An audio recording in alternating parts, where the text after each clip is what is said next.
अस्सलाम वालेकुम, welcome to my channel. कैसे हैं आप सब? आई होप बिल्कुल ठीक होंगे।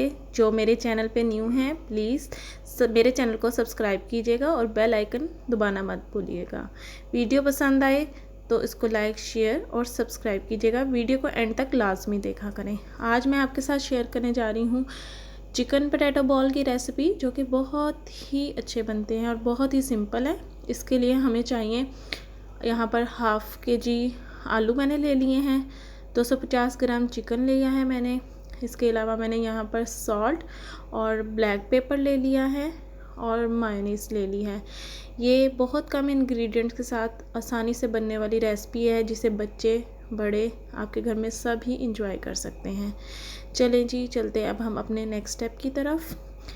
यहाँ पर मैंने आलू को बॉयल करने रख दिया है और उसके साथ मैंने चिकन को भी बॉयल करने रख दिया है। आलू बॉयल हो जाएंगे तो उसके बाद मैंने उसको छिलका उसका उतार के मैश कर लिया है। इस चिकन को मैंने श्रेड कर लिया है। एक प्लेट में मैंने मैदा ले लिया है, एक प्लेट में मैंने 2 अंडे ले लिए हैं, एक प्लेट में मैंने मायोनीज़ ली है और इसके अलावा मैंने ब्रेड क्रम्स ले लिए हैं और ब्लैक पेपर और सॉल्ट ले लिया है। सबसे पहले जी हम आलू वाले बाउल में चिकन को डाल देंगे। ठीक है, ये हमने चिकन डाल दिया। उसके साथ ही हम अब नमक और काली मिर्च डालेंगे।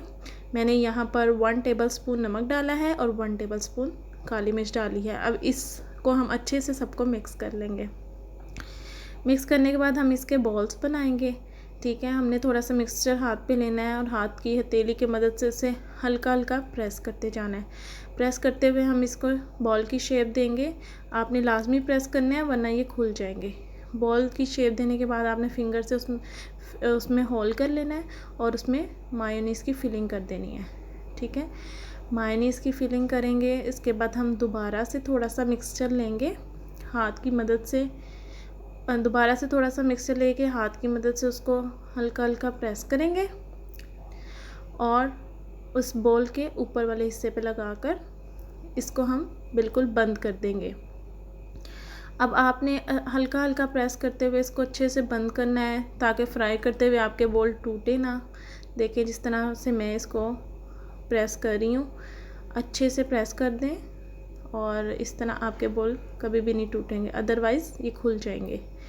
चलें जी, अब मैं बाकी के बॉल्स बनाकर फिर दोबारा आती हूँ। यहाँ पर मैंने सारे बॉल्स रेडी कर लिए हैं। अब हम इनकी कोटिंग करते हैं। सबसे पहले हम बॉल्स को मैदे में डालेंगे। मैदा लगाने के बाद हम इसको अंडा लगाएंगे। अच्छे से सारे बॉल पे आपने अंडा लगा लेना है। उसके बाद आपने इसको ब्रेड क्रम्स लगा लेने हैं। ये अब मैं यहाँ पर ब्रेड क्रम्स लगाऊंगी। सारे बॉल्स को मूव करते हुए आपने अच्छे से ब्रेड क्रम्स लगा लेने हैं। ठीक है, चले जी मैं बाकी सबको कोट करके दोबारा आती हूँ। देखिए मैंने सबकी कोटिंग कर ली है अच्छे से। अब जी एक फ्राई पैन में मैंने तेल को मीडियम फ्लेम पे गरम कर लिया था। इसमें मैं बॉल्स डाल दूँगी फ्राई होने के लिए। एक साइड से जब ये फ्राई हो जाएंगे तो मैं इसकी साइड चेंज कर दूँगी। देखिए कितना प्यारा गोल्डन कलर आया है। दूसरी साइड पे भी जब गोल्डन कलर आ जाएगा तो आप इसे प्लेट में निकाल के सर्व करेंगे केचप के साथ। ये देखें जी मैंने सर्व किया है और ये बहुत ही मज़े के लग रहे हैं, खाने में भी बहुत मज़े के हैं। चले अब हम एक खोल के चेक करते हैं। देखें जी इसके अंदर कितनी अच्छी मायोनीज़ की फीलिंग आई है। ठीक है, आप लोग भी अपने घर पे ज़रूर ट्राई कीजिएगा। और ये इसमें बिल्कुल भी मिर्च नहीं होती, तो इसे बच्चे भी इंजॉय कर सकते हैं। Thank you for watching. अल्लाह हाफिज़।